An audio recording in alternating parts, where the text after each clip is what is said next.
Grande question. D'abord, merci beaucoup pour votre invitation. Merci à Bruno Retailleau de nous réunir pour cet échange. Je voudrais partager, pour essayer de répondre à cette question, je voudrais partager brièvement 3 intuitions avec vous. La première idée, c'est que les idées qui nous réunissent cet après-midi n'ont pas disparu avec le résultat de l'élection présidentielle. C'est une des grandes difficultés propres à l'analyse politique que le résultat d'une élection est nécessairement binaire et que dans son caractère binaire, il écrase d'une certaine manière la lecture plus complexe qu'on pourrait en faire et que nous a proposé par exemple Jérôme Fourquet tout à l'heure. Il y a 1 an moins 1 jour, nous étions le 20 novembre 2016 et nous étions très nombreux ici, je crois, dans les bureaux de vote partout en France, à vivre l'expérience étonnante qu'a été la primaire de la droite et du centre. 4 millions d'électeurs qui se sont déplacés pour venir voter et pour venir donner sa chance à une ligne politique qu'on n'avait pas forcément attendue dans une victoire aussi écrasante et aussi populaire par le nombre de ceux qui y ont participé dans cette élection primaire. Ces 4 millions de personnes n'ont pas disparu dans la nature. Et les idées qu'ils voulaient porter en allant voter pour François Fillon le jour de cette primaire, ces idées-là, elles n'ont pas disparu dans la nature. Et donc il nous appartient...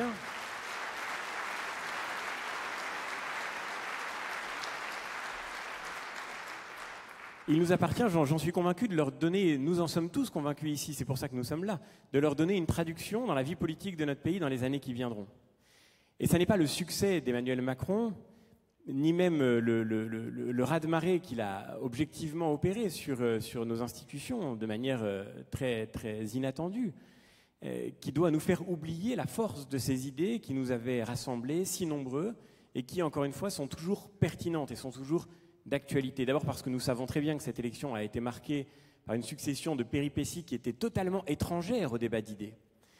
Et deuxièmement parce que, quand bien même il y a une polarité très réelle dans la société française qui a trouvé son expression dans le vote en faveur d'Emmanuel Macron, il y a une autre polarité qui existe dans la société et qui attend d'être exprimée, qui attend son expression, qui attend d'être représentée.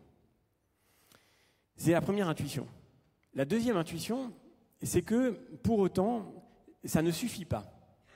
Et je voudrais vous dire, et peut-être ce propos sera moins encourageant par lui-même, à quel point je suis convaincu que si le travail qui a été fait autour du projet de François Fillon a été incroyablement important, si le succès de son propos à la primaire a été révélateur d'une tendance de fond qui traversait la droite, et pas seulement la droite qui traversait la France, malgré tout, nous ne sommes pas exonérés de la responsabilité qui est la nôtre maintenant de réinventer un vocabulaire pour que la proposition qui nous réunit puisse être partagée par une majorité de Français demain. Ce que nous a montré Jérôme Fourquet est très fort et très marquant.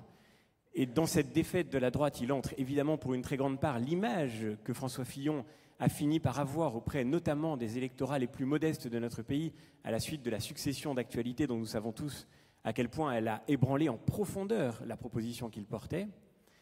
Mais malgré tout, il y a aussi là-dedans quelque chose qui touche à la façon dont nous avons tenté d'exprimer les idées que nous voulions proposer à nos concitoyens. Je prendrai une seule question, un seul exemple pour essayer d'illustrer ce propos. La question de l'école. Pendant le quinquennat précédent, nous avons tous beaucoup souffert, comme enseignants, du secondaire ou du supérieur, du primaire évidemment aussi, et même en particulier, des réformes qui ont été menées par la gauche de manière très idéologique au cours de ces 5 années. Mais je veux dire que, comme proche de la famille politique de la droite, j'ai aussi beaucoup souffert de la réponse que la droite a apportée à ces réformes.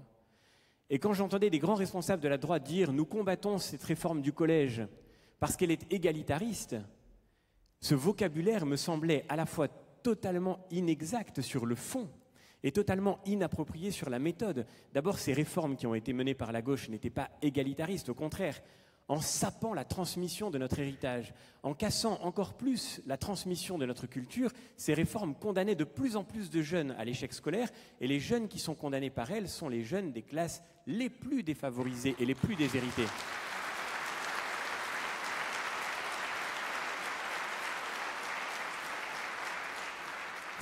Si la droite est attachée à la transmission, si notre famille de pensée est celle qui porte le sens de l'héritage, elle doit porter le sens de l'héritage, non pas pour défendre l'élitisme et l'excellence, mais pour défendre avec l'élitisme et l'excellence, d'abord et avant tout, les plus modestes et les plus fragiles à l'intérieur de notre société. Et ce travail de réinvention lexicale, voyez, ce travail de reconstruction, de reconquête du vocabulaire, c'est un travail qui nous attend. Je ne veux pas dire par là que la droite n'ait rien fait pendant les dernières années, mais le travail qu'elle a fait était encore très largement en deçà du défi qui nous attend pour reconquérir l'opinion et pour faire sentir de nouveau à nos contemporains que les idées que nous voudrions partager avec eux sont au service non pas des élites, non pas des héritiers, non pas des classes installées, mais sont au service d'abord et avant tout des plus modestes et des plus fragiles. Et c'est vraiment un travail intellectuel qui nous attend.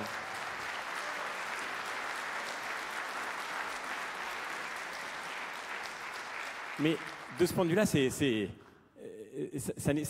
n'est pas, comment dire, nous serons heureux de pouvoir applaudir le travail que nous aurons fait dans quelques années. Mais moi, si je voudrais rendre hommage à quelqu'un, je l'ai déjà fait, mais je voudrais recommencer aujourd'hui.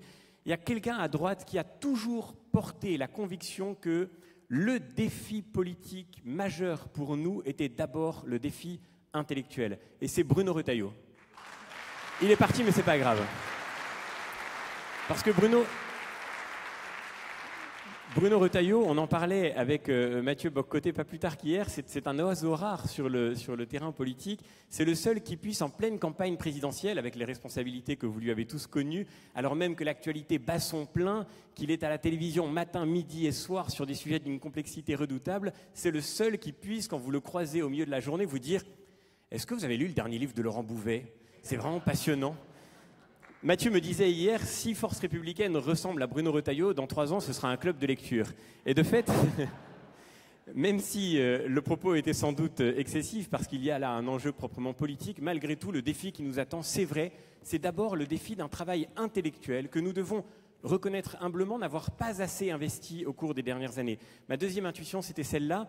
Nos idées existent bien dans la société française, elles sont peut-être plus nécessaires que jamais à bien des égards, mais pour les faire partager, il faut d'abord que nous sachions faire ce travail de fond sur le terrain des idées, et Force Républicaine peut servir de manière décisive, parmi d'autres, à ce travail. Et puis ma troisième intuition, c'est celle d'une immense responsabilité. Non seulement nous pouvons réussir ce travail, mais même nous le devons et nous en sommes responsables et redevables. Ce qui est en jeu, ça n'est pas l'avenir de la droite. Ce qui est en jeu, c'est l'avenir de la France. Au moment du vote des législatives, dans l'entre-deux-tours des législatives, je me souviens d'un texte qui avait été publié par Jean-Louis Bourlange, l'un des principaux soutiens d'Emmanuel Macron, dans Le Figaro, dans lequel il disait « Maintenant, c'est très simple, le débat démocratique se fera à l'intérieur d'En Marche, et tout ce qui restera à l'extérieur d'En Marche sera forcément extrémiste. » Pour le dire autrement, le rêve de Jean-Louis Bourlange, c'est celui que Jérôme Fourquet vient de réaliser sous vos yeux ébahis, Macron partout. Mais de fait, ce rêve-là, il est extraordinairement inquiétant. Parce que ce qu'une partie d'En Marche a oublié, parce que je ne crois pas que tous les marcheurs soient dans le même état d'esprit, mais ce qu'une partie d'En Marche, qu'incarnait Jean-Louis Bourlange dans ce texte, a oublié, et ce qu'Emmanuel Macron sans doute a oublié, c'est que la démocratie suppose une alternative. La démocratie, c'est l'exercice commun d'un peuple qui se retrouve pour parler ensemble de ce qui est bon et de ce qui est juste, dans le clair-obscur de la réalité politique, c'est-à-dire de l'incertitude politique. De fait, le bien et le juste ne sont pas donnés d'évidence. Et nous sommes en train de chercher à faire ce qui est bon et de chercher à faire ce qui est juste. Celui qui croit être certain de posséder par principe la maîtrise de ce qui est bon et de ce qui est juste, et qui considère qu'il n'y a plus qu'à marcher vers les solutions qu'il propose, celui-là, en fait, n'a aucun sens, ni de ce qu'est la complexité politique, ni de ce que suppose l'exercice démocratique, c'est-à-dire l'exercice du dialogue contradictoire. Et si nous ne sommes pas capables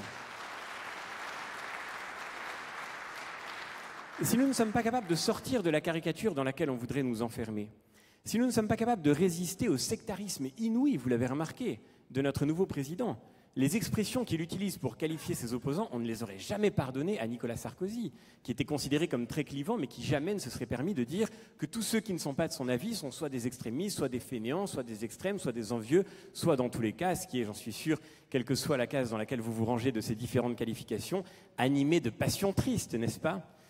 En tous les cas, ces qualificatifs disent une incapacité à entretenir le dialogue démocratique respectueux avec des forces qui s'inscrivent dans le désir d'une recherche lucide, loyale, honnête de ce qui est bon et de ce qui est juste.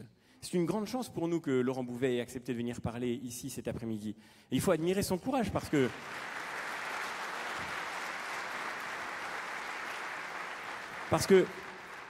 nous vivons dans une société où, vous l'aurez sans doute remarqué, le dialogue contradictoire est de plus en plus difficile.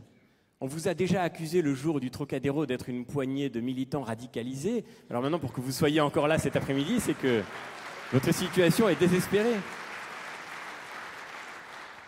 Voilà ce que je voudrais dire pour terminer. Nous n'avons pas le choix, en quelque sorte. Nous sommes obligés de réussir parce que la démocratie nous impose d'être capables de proposer dans quelques années une véritable alternative pour que nos concitoyens puissent faire un vrai choix.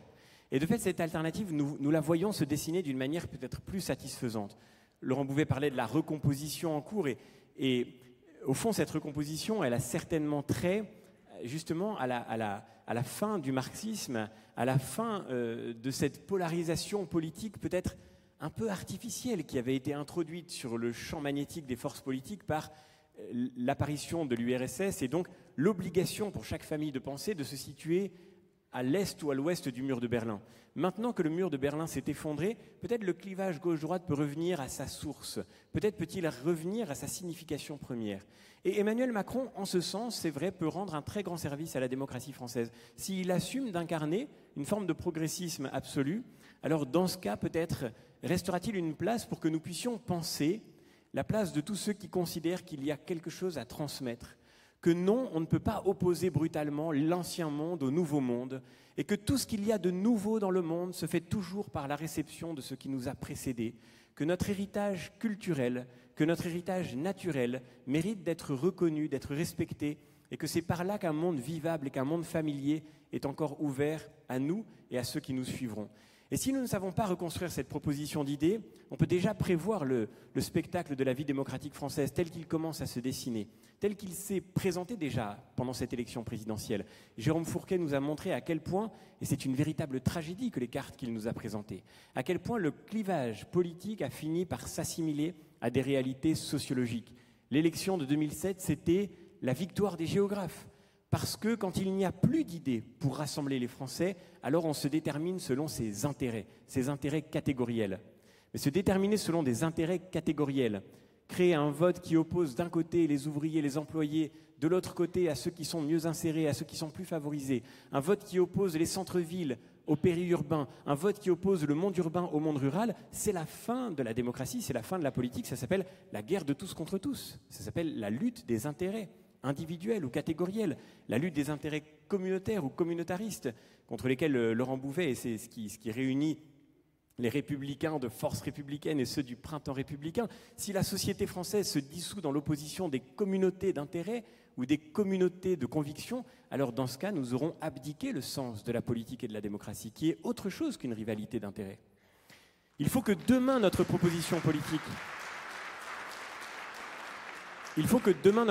politique puisse rassembler, puisse susciter l'adhésion, puisse susciter l'enthousiasme de personnes qui soient chefs d'entreprise, acteurs du monde économique, comme de personnes qui soient ouvriers, employés ou au chômage. Ce que la droite a su faire en 2007, il faut qu'elle réussisse à le refaire. Mais ça passe par un travail intellectuel, par un travail d'idées. Et si nous savons faire ce travail d'idées, alors nous saurons nous mettre au service, non seulement, encore une fois, de l'avenir de la droite, mais, ce qui est plus décisif encore, de l'avenir de la France et de notre démocratie. Merci infiniment.